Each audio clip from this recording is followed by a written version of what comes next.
Now we're going to show you how we would break the stove down for cleaning. A lot of times these cast iron tops of the stoves get very hot, so you want to be careful to protect your hands if they are. I'm going to remove first all of the cast iron grates. Inside of the stove, if I have a lot of debris, I'm going to sometimes remove also my burners. The burners come out a little bit differently on every stovetop, but on this stovetop, they simply slide out.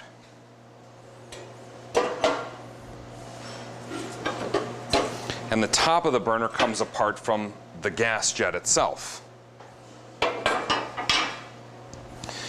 At this point, I'm going to clear out, after all of these burners are removed,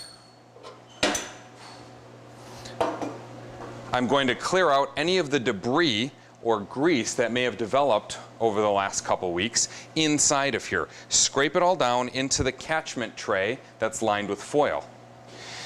When I'm done doing all of that cleaning, then I'm going to remove my catchment tray, sliding it out here.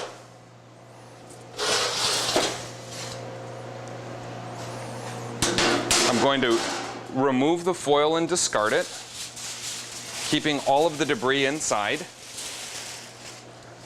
And then I'll reline my catchment tray before I put it back in.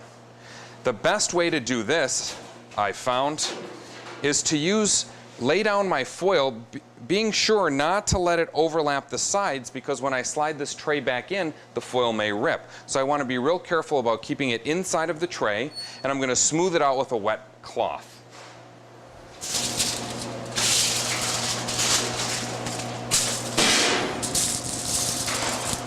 You'll see that I'll turn down the sides here so that I don't have any of the pieces of foil catch. And then I'm going to grab a wet rag.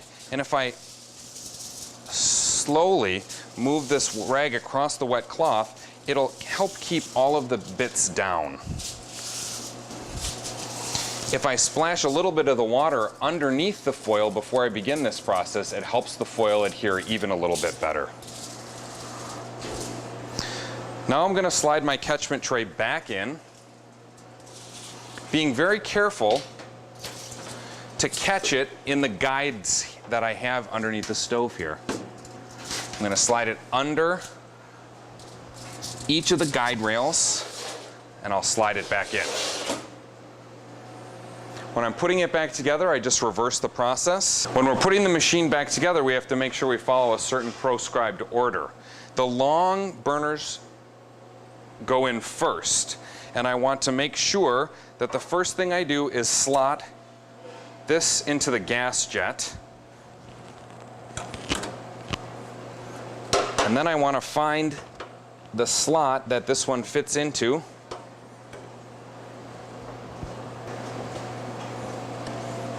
Okay, cover it with its star burner, and there's a little slot that fits into. There's a notch that the burner must go between.